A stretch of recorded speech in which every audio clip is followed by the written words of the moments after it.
দুইটি আহিত বস্তুর মধ্যবর্তী দূরত্ব ডি এবং প্রতিটি আধানের পরিমাণ দ্বিগুণ, তার মানে আধানের পরিমাণকে দ্বিগুণ করা হয়েছে। প্রত্যেকটি আধানের পরিমাণকে দ্বিগুণ করা হলে মধ্যবর্তী ক্রিয়াশীল বল কত? আচ্ছা, আমরা একটু ভালো করে দেখি। মধ্যবর্তী দূরত্ব করা হয়েছে আমাদের দ্বিগুণ, তো মধ্যবর্তী দূরত্ব দ্বিগুণ, আর প্রতিটি আধান, প্রতিটি মানে কি কি বলতো, Q1 Q2 এই দুইটারই পরিমাণ দ্বিগুণ করা হয়েছে। সেক্ষেত্রে আমাদের বল কি থাকবে দেখো, F2 বাই F1। তো কে কে এর মতো আছে, এখানে আছে দ্বিগুণ, তার মানে এখানে 2Q1 আছে গুণ 2Q2 আছে। আদানের পরিমাণ দেখো দ্বিগুণ হয়েছে কিনা, আগের আদান তো Q1 Q2 আমরা জানি, তো সেটারে শুধু দ্বিগুণ বানাই ফেলছি। আর মধ্যবর্তী দূরত্ব দ্বিগুণ, তো মধ্যবর্তী দূরত্ব যদি দ্বিগুণ হয় এখানে আসে কি বলো তো, মনে মনে 2d তার হোল স্কোয়ার। তো 2d তার হোল স্কোয়ার যদি করি আলটিমেটলি আমাদের কি আসে বলো, আলটিমেটলি কিন্তু আমাদের আসে যে 4d স্কোয়ার, তাই না? এইটুক আসে। আমার স্লাইড ঘুম হয়ে গেছে,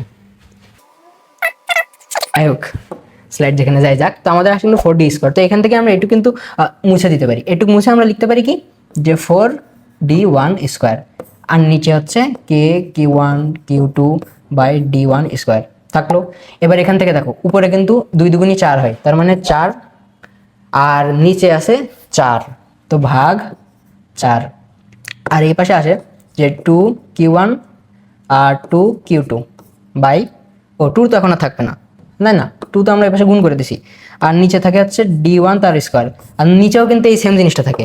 আমি এত কষ্ট করতেছি কেন, কেউ কপি করি, এই যে এটা থাকে। তাহলে দেখো এখানে কিন্তু এই দুটো জিনিস কাটাকাটি হয়ে যায়, এটা এটা কাটাকাটি হয়ে যায়। আর এটা এটা আবার ভাগ করলে কত আসে বলো আমাদের, এটা ভাগ করলে কিন্তু আসে আমাদের যে 4 আর 4 কাটা, তাহলে আমাদের আসে 1। তার মানে এখান থেকে আমি যদি F1টারে আবার ওই পাশে পাঠাই দিই, তাহলে আমাদের আসে যে F2 = F1, তাই না? তার মানে আমাদের বল সমান থাকবে, বলের আসলে কোনো চেঞ্জই হবে না। তো আমাদের স্লাইড যেহেতু হারাই গেছে, স্লাইড হারালে তো ভাই বিপদ। তাহলে এখন আমরা কই যাই? আচ্ছা, তো আগের ভিডিওর মতো, শুরুর ভিডিওর মতো আমাদের এইটুকু আবার স্ক্রিনশট নেওয়া লাগবে। তো নাও স্ক্রিনশট নাও। হ্যাঁ, আশা করি স্ক্রিনশট নেওয়া শেষ। তো এখানে অ্যান্সার যেহেতু আমার মুখস্থ, আমি এটা মুখস্থ করে তোমাদের বলে দিই। অ্যান্সার সম্ভবত গ হবে।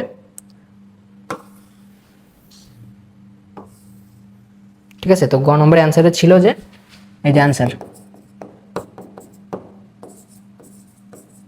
একই থাকবে, অর্থাৎ তাদের যে মধ্যবর্তী বল সেটা একই থাকবে, চেঞ্জ হবে না।